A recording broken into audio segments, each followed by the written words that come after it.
Parece que los desacuerdos entre Sony y Marvel volvieron a calentarse por diferencias de ideas, porque tenemos a Sony que está pensando en una historia totalmente diferente para la cuarta película de Spider-Man, un mega evento, pero Marvel junto a Tom Holland quieren hacer algo más tranquilo, más callejero, urbano, con criminalidad. Esa pelea no es para nada una novedad, pues antes ya tuvieron muchas discrepancias entre estas dos empresas, pero es un hecho que cada vez que Sony se apodera de una idea y la plasma en una película, esta termina siendo una porquería, como lo fue Morbius, Venom y muy posiblemente lo vaya a hacer Madame Web. Muchas gracias por darle click a este video y a continuación te voy a contar de qué trata esta nueva pelea entre Sony y Marvel y cómo todo esto puede terminar en la cancelación del Spider-Man 4. Y eso puede afectar seriamente futuros eventos del UCM como Guerras Secretas. Y sin hacerla más larga, vamos con el video. Hola a todos, bienvenidos al canal. Y cada vez suena con más fuerza los rumores que trae Daniel RPK. Esto se trataría de una discrepancia seria entre Sony, que compró los derechos cinematográficos de Spider-Man, contra Marvel Studios, dirigida por Kevin Feige, el creador de todo el UCM,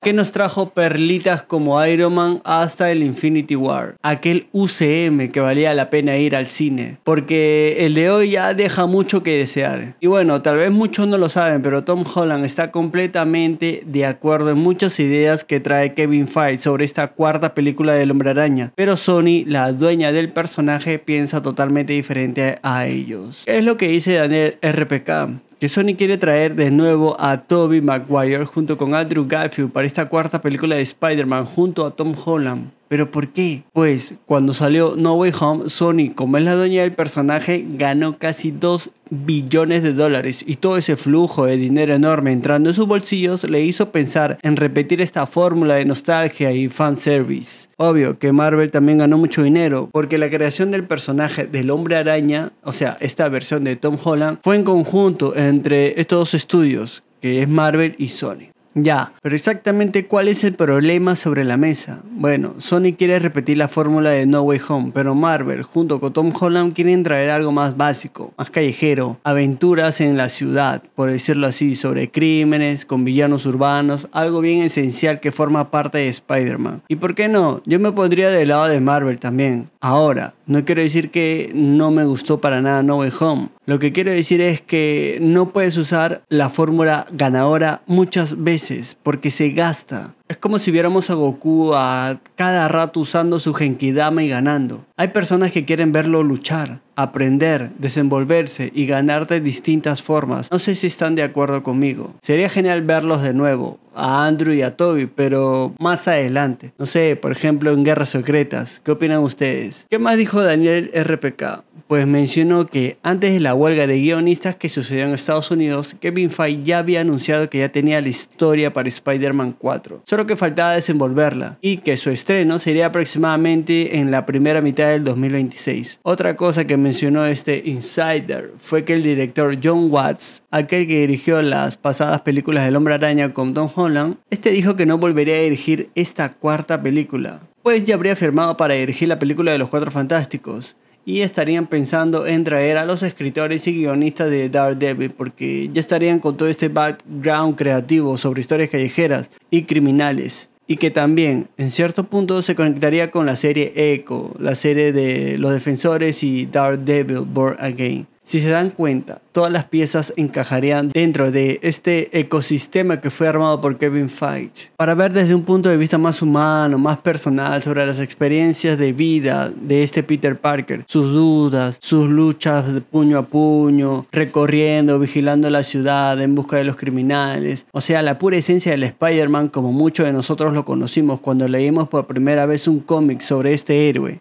Sony quiere dinero, pero sin importarle imponer sus ideas, y muchas veces sus ideas no son buenas, estorban y hasta incomodan, y eso se vio reflejado en la primera trilogía de Sam Raimi, donde expuso que Sony todo el tiempo portaba ideas con el objetivo de ganar, no de entretener a los fanáticos. Justo para la tercera película, los ejecutivos de Sony presionaron tanto a Sam Raimi en incluir sus ideas para su película, ideas que no le parecían aportes geniales para la historia que quería contar el director. El lado bueno fue que Spider-Man 3. Recaudó mucho más que las dos anteriores, casi un poco más, pero no le fue bien en la crítica. Ya, y la gota que colmó la paciencia de Sam Raimi fue en Spider-Man 4, porque los ejecutivos de Sony querían colocar más cosas, más villanos, más subtramas, más acción y cero desenvolvimiento de personajes, haciendo perder autonomía del director en su trabajo. Entonces Raimi decidió dar un paso al costado y largarse. Corte, volviendo a 2024, todo lo que está sucediendo con Spider-Man de Tom Holland está bien parecido con todo ese desorden y caos que pasó en Spider-Man 4 de Tobey Maguire, porque se la pasaron posponiendo muchas y muchas veces y al final no quedó en nada, la cancelaron. Y eso, que ya tenía su fecha de inicio de grabaciones y fecha de estreno. Ahora, vamos a entender un poco los intereses que pasa por la cabeza de estos ejecutivos de Sony en todo este embrollo. Bueno, antes de que Sony se juntara con Marvel Studios, su plan era hacer que Andrew Garfield sea el protagonista de su universo. Ese universo donde estamos viendo llegar a Kraven, Venom, Morbius, Madame Web, etc.